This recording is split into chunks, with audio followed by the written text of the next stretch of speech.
Okay, I just wanted to mention,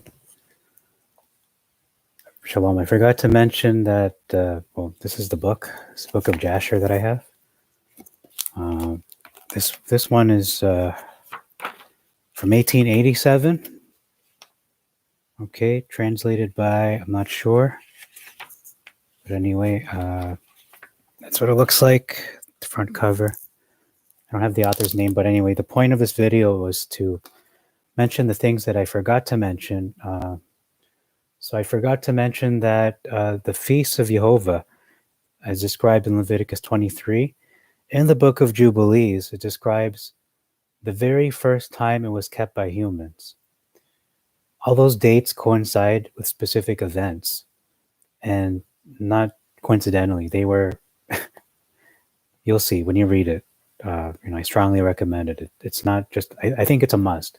It's not not that it's not an option, but it should be mandatory reading for all believers, especially those who love the Torah, who love the Tanakh. If you really love Jehovah, you will make the time to read it. In my opinion, I think that's. I mean, what is a believer? Who is a believer who doesn't read the word of Jehovah? I mean, you can pray, we can meditate, we can fast, we can obey His commandments, but if you're not actually, immersing yourself in His word and letting Him speak to you, then it's just a one-way conversation where you're speaking to Him, in my opinion. So so that's the holy days. It does describe those dates, especially, all the holy days are there in the book of Jubilees.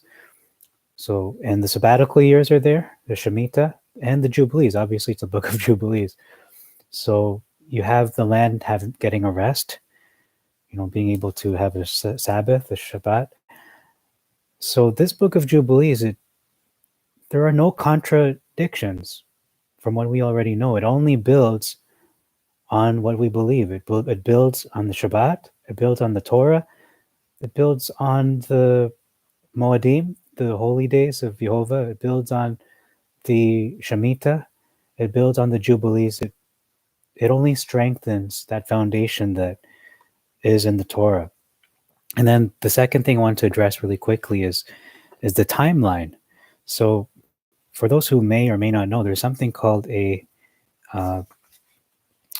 sabbatical and Jubilee year calendar, which was compiled by Joseph Dumond in Canada. And it describes from the time of creation to our modern day. And this is what it looks like. So, in 49-year cycles, he submits that we have 120 years. We have 120 years, 120 specifically Jubilee cycles that are allotted to man. And then after that, it's the time of Elohim will be his age, because this is our age currently, and it's coming to a close in this 120th Jubilee cycle. So the question is, the Book of Jubilees support this timeline? Sadly, it doesn't. I did do the math with all the Jubilees that were submitted, that were in the narrative. And when you do, for example, say the 40th Jubilee, and then you see when that was, it doesn't line up with this, which doesn't mean that this is wrong. It actually means the Book of Jubilees is not chronologically correct.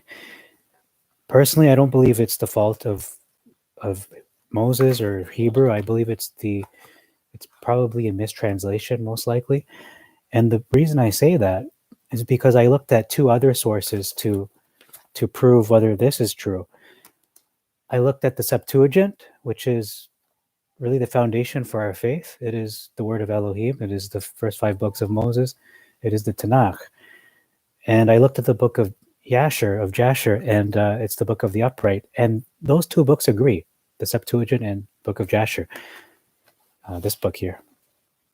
But when you look at that book, but when you look at the book of Jubilees, which unfortunately I wasn't able to get a physical copy, because either it was too expensive, like over thousands of dollars to buy it, but I was able to get a digital copy. But hopefully, someday, Yah willing, I can print a copy.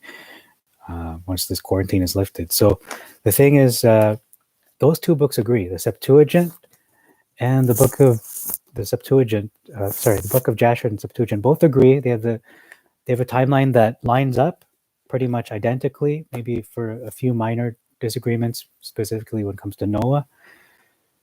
And I think his father, the name of Noah's father escapes me, but for the most part, they do agree. They line up pretty much like within just a few years discrepancy. But when it comes to the book of Jubilees, if you compare Jubilees with Jasher and Septuagint, it doesn't line up.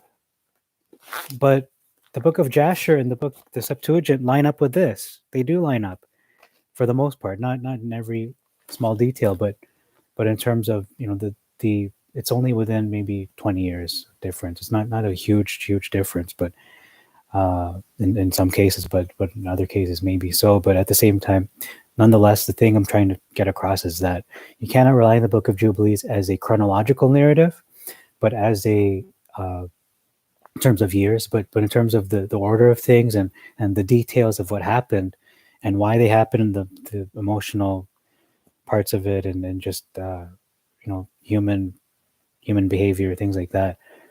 So from a sociological aspect and from a narrative aspect, it is very, very good.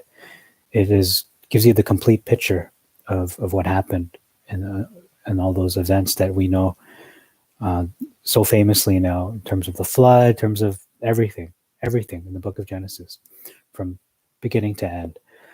And I think it even goes through Exodus a little bit.